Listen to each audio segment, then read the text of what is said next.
पैशांसाठी मूर्ख बनवत होता तुम्हाला। आणि तुमच्यासारखे शिकले सवरले लोक मूर्ख बनतात, कारण अंधश्रद्धा। आता तरी बाहेर पडा या सगळ्यातनं।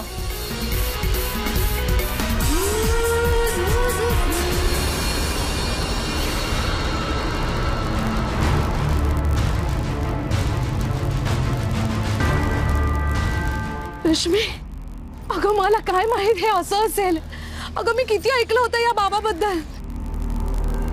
आमची बाई तर म्हणाली की तिचा सगळा त्रास या बाबाने संपवला, म्हणून तर तुला घेऊन आले ना इथे।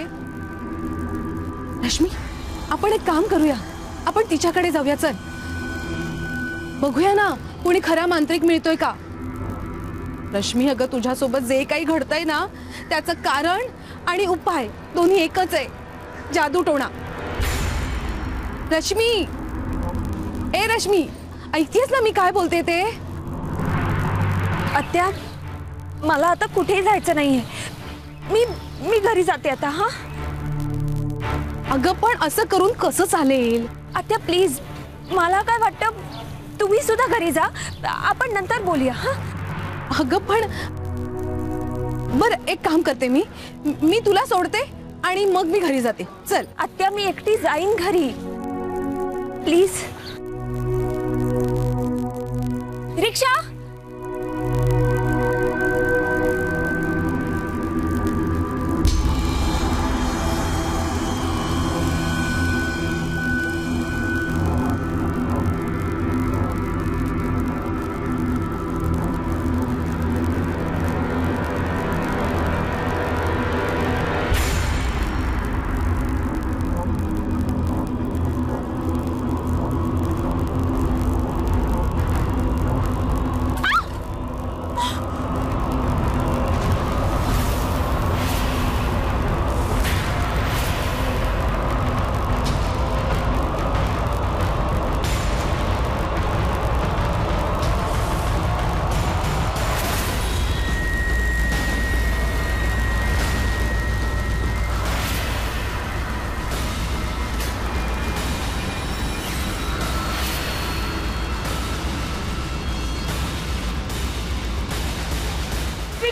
आता ना माझ्या बॅग मध्ये ब्लेड आणि टाचण्या सापडल्या। परत प्लीज तू लवकर काहीतरी कर आणि घरी ये। तुला माझ्यापेक्षा जास्त काम महत्वाचं आहे का? ये ना परत, तू लवकर सगळं काम सोड आणि ये लवकर प्लीज, मला काही सुचत नाहीये।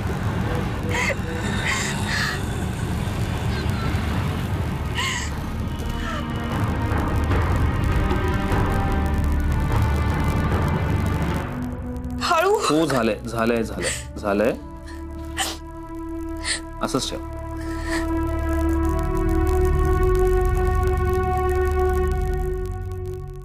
मी तुला सांगितलं होतं ना घराबाहेर नको जाऊस, मग का गेलीस तू? रश्मी, तू ना ऐकतच नाहीस माझं। मी ऐकत नाही? परवा मी घरीच होते ना, तुला सांगितलं ना मी काय काय झालं ते। अरे खिडकीतून दगड आलाय आत, आणि जर खिडकी बंद असती ना तर काच फुटली असती आणि मला लागलं असतं। तुला कसं कळत नाही? अगं कुठल्या तरी वात्रट मुलाने खेळताना टाकला असेल तो दगड। मग आजचं काय? आज माझ्या बॅग मध्ये टाचण्या सापडल्या, ब्लेड सापडले।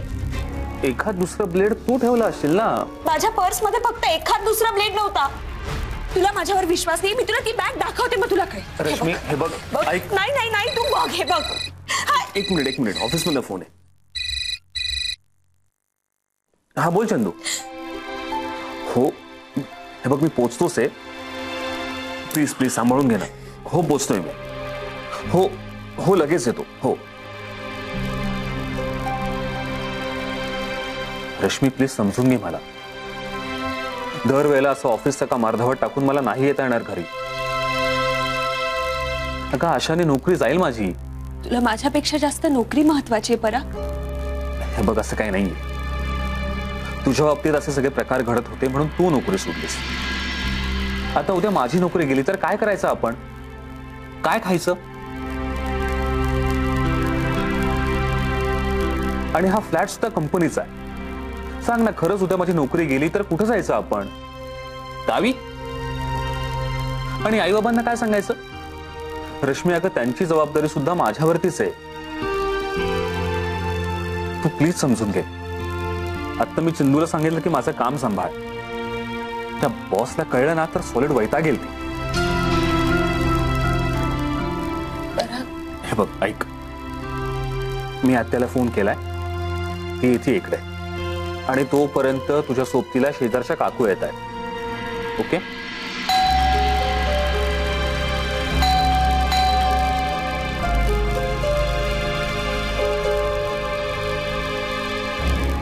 काय झालं ग रश्मी? पुन्हा तसंच काय घडलं का? अहो नाही काकू, तिला जरा बरं वाटत नव्हतं ना, म्हणून तुम्हाला बोलवलं. आत्या येतीच आहे, तोपर्यंत तुम्ही थांबाल ना? हो, थांबेल ना. त्याच्यात काय एवढं पराग? रश्मी, मी येतो. पराग, काही होणार नाही तुला. काकू आहेत सोबतीला. येतो काकू. हो हो, तू जा कामावर, मी लक्ष ठेवते हिच्यावर.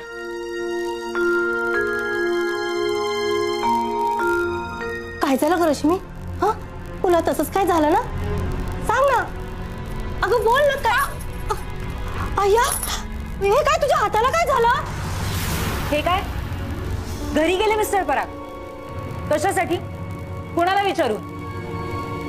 अहो, मी तुमच्याशी बोलते मिस्टर चंद्रशेखर. स्पीकअप. मॅडम, त्याच्या घरनं कॉल आला होता. काय? घरी निघून गेले? कोणाला विचारून गेले? What the hell? ऑफिस आहे का धर्मशाळा उघडली? आला. वा, वेलकम मिस्टर पराग. कुठे गेला होतात आपण सर? सॉरी मॅम, घरी थोडा प्रॉब्लेम होता म्हणून. अहो मिस्टर पराग, जरा कारण तरी बदला. महिन्यातली चौथी वेळ ही तुमची. उशिरा येता, लवकर जाता, दांड्या मारता. बघावं तेव्हा घरी निघून जाता. काय चाललंय काय? Sorry ma'am. सॉरी काय? बरं, मी तुम्हाला 2 दिवसांपूर्वी टेंडरसाठी कोट तयार करायला सांगितलं होतं. केलंय? छान, म्हणजे तेही झालेलं नाही. Ma'am, I am really very sorry. अहो सॉरी नकोय मला mister Parag. I want output. एका आठवड्यामध्ये आपल्याला टेंडर भरायचं आणि काही बेसिक काम सुद्धा झालेलं नाही. काहीही झालं, कितीही उशीर झाला तरी आजच्या आज हे काम झालंच पाहिजे. Is that understood? Yes ma'am.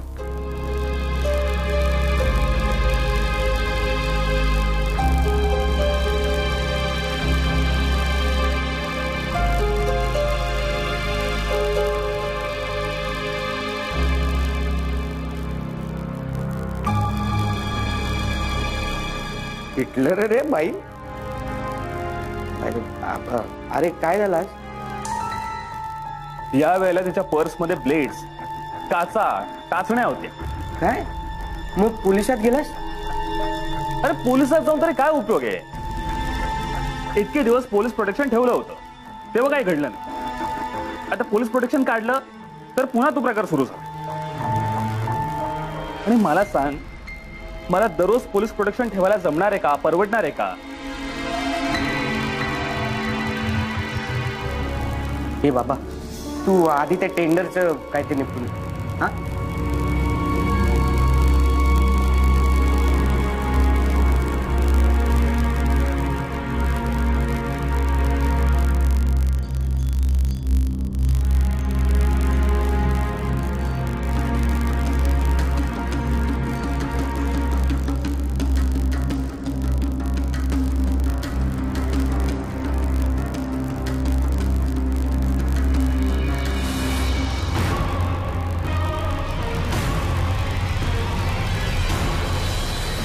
बापरे, फारच भयानक घडते ग हे.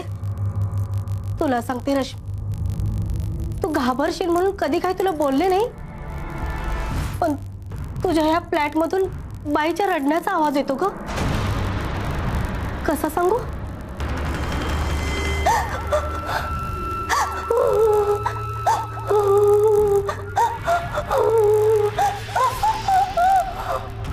असं आहे तो ग आत्मा तर नसेल ना ग या फ्लॅटमध्ये?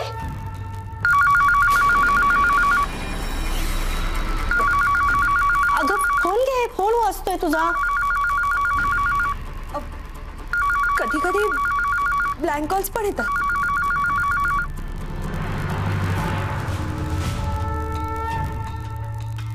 अगं आत्मा कशाला ब्लँक कॉल करेल? हा तो सरळ धरायलाच ना.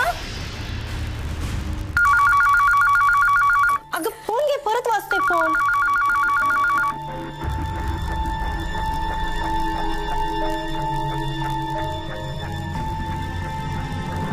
हॅलो हॅलो, कुठे होतीस ग रश्मी इतका वेळ? हा केव्हाचा फोन लावते? मग अशी गेली होतीस कुठे? उचलला नाहीस तो फोन? आई आई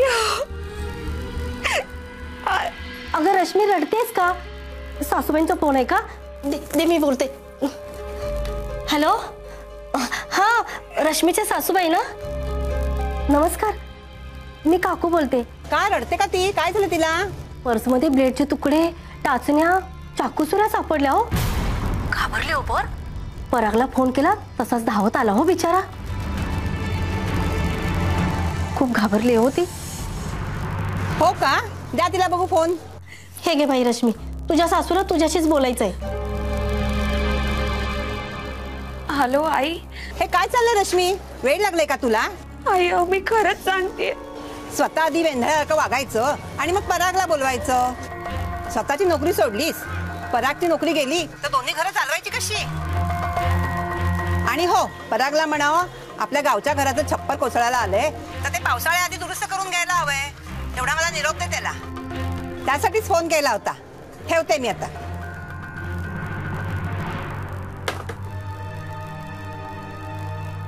काय म्हणाली सासू? त्या म्हणाला की उगाच घाबरते मी. घाबरायलाच हवं. जादू टोणा आहे, अघोरी आहे, जारण मारण आहे. म्हणजे एखादा माणूस दुरून दुसऱ्याला त्रास देत असतो आणि मग छोट्या छोट्या घटना घडायला लागतात, मग त्या वाढायला लागतात आणि मग तुम्ही विचारही करू शकत नाही असं घडायला लागतं आणि शेवटी माणूस संपून जातो. पण तुम्ही कशा आत आलात? कशी म्हणजे काय? तुम्ही दोघींनी दरवाजा उघडा टाकला होतात ना? तसंही बंद दारं माणसाला अडू शकतात, पण बाकीच्यांना?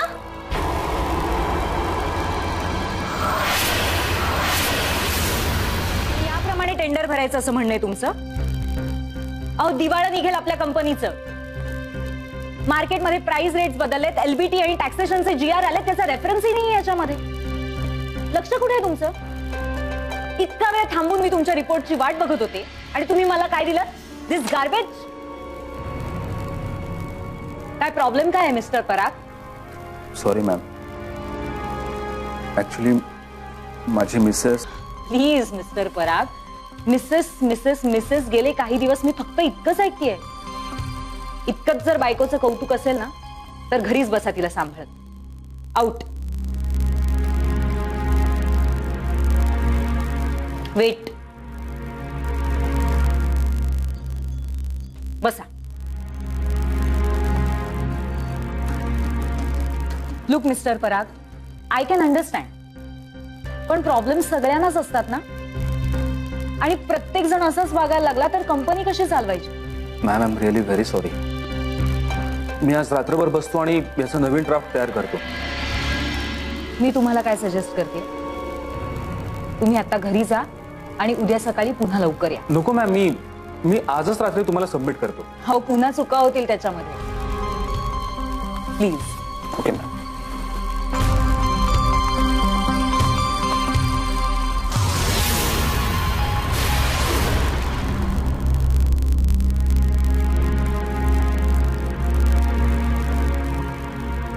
पराग, अरे उद्या तरी काय फरक पडणार आहे? तुझं लक्ष घरीच असणार आहे.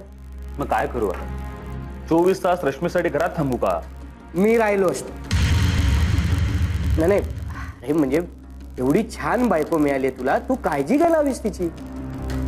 पराग, तू रश्मीला एखाद्या सायकॅट्रिस्ट कडे का नाही? सायकॅट्रिस्ट कडे? हा. अरे तिला वेट लागला नाहीये. अरे मला माहितीये ती वेडी नाहीये, पण मला सांग ती हे असं का वागते? कदाचित ती स्वतःच हे सगळं करत असेल. चंदू तू काहीतरीच बोलतोस. नाही काहीतरी नाही. ऐक, हे बघ, याला ना अटेन्शन सिकिंग सिंड्रोम म्हणतात. म्हणजे एखादी व्यक्ती कधीतरी आपल्याकडे लक्ष वेधून घेण्यासाठी असं, अरे हे असंच आहे असं नाही मला म्हणायचं, पण एखादं सेशन घ्यायला काय हरकत आहे? माझ्याकडे ना एका सायकॅट्रिस्टचं कार्ड. अरे तू हे बघ घे. घ्या. पाणी घ्या म्हणालो.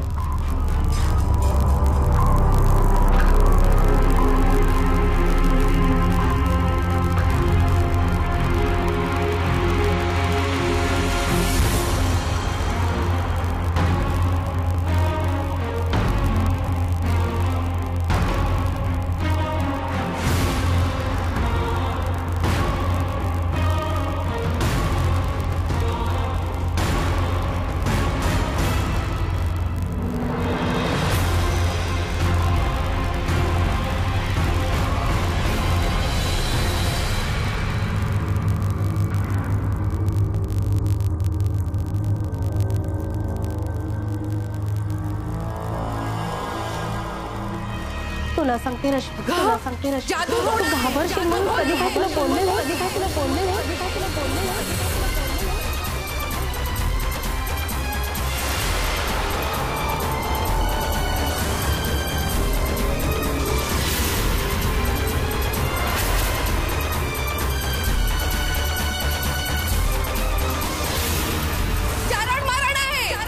तुझ्या या फ्लॅटमधून निघायला बाईचा रडण्याचा आवाज येतो गं, रडण्याचा आवाज येतो गं, रडण्याचा आवाज येतो गं.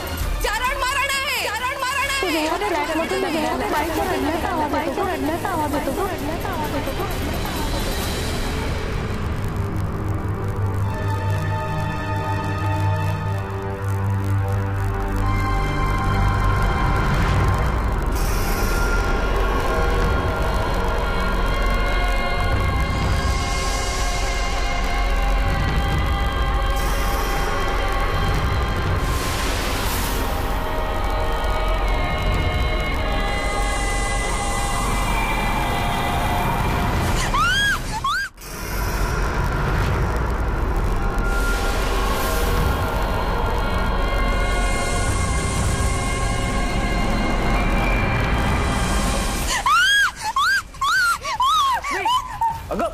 काय झालं?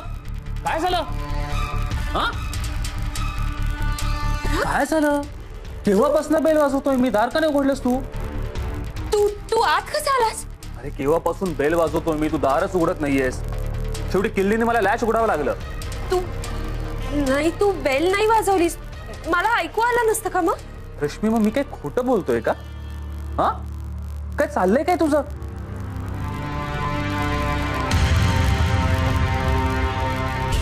हे असले भलते सलते प्रोग्राम बघत असतेस ना टीव्ही वरती, म्हणून होतंय तुला हे.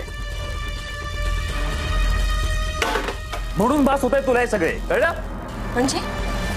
म्हणजे तुला असं म्हणायचं की मी तुला जे काही सांगितलं ते सगळे माझे भास आहेत का? आज सुद्धा शेजारच्या काकू आल्या होत्या ना, त्याही म्हणत होत्या की आपल्या घरातून रडण्याचा आवाज येतो त्यांना. अरे त्यांना खरंच येतो रडण्याचा आवाज येतो. रश्मी, अगं रात्री उठून तूच रडत असतेस, तुझाच आवाज त्यांना ऐकू येत असणार ना. ठीक आहे, मग परवा जो दगड आला त्याच्याबद्दल तू काय बोलशील? का तोही माझा भासच होता? नाही, मला कळत नाही. तू जेव्हा घरात एकटे असतेस तेव्हाच हे सगळं घडत असतं. मी जेव्हा घरात असतो तेव्हा काहीच घडत नाही.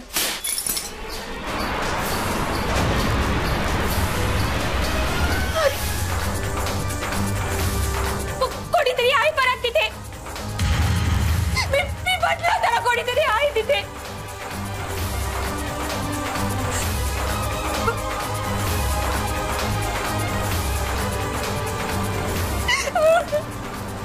हे वॉचमॅन, काय साहेब?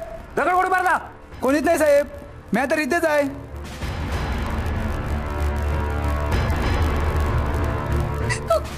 कोणी कोणीतरी आहे पराग तिकडे पराग मी तुला म्हटलं होतं ना त्या दिवशी सुद्धा असं झालंय बघ. हे बघ दगडा तुला तुला वाटतं माझा बांध ना.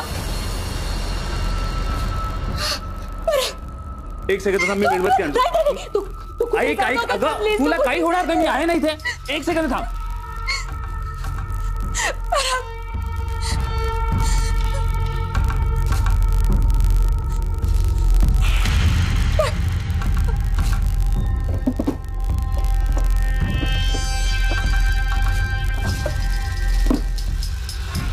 हे थांब.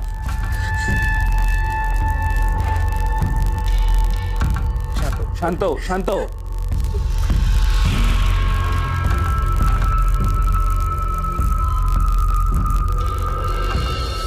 तुझ्यासारखे शिकले सवरले लोक मूर्ख बनतात कारण अंधश्रद्धा. आता तरी बाहेर पडा या सगळ्यातनं. पराग आपण अस्मिताकडे जाऊया.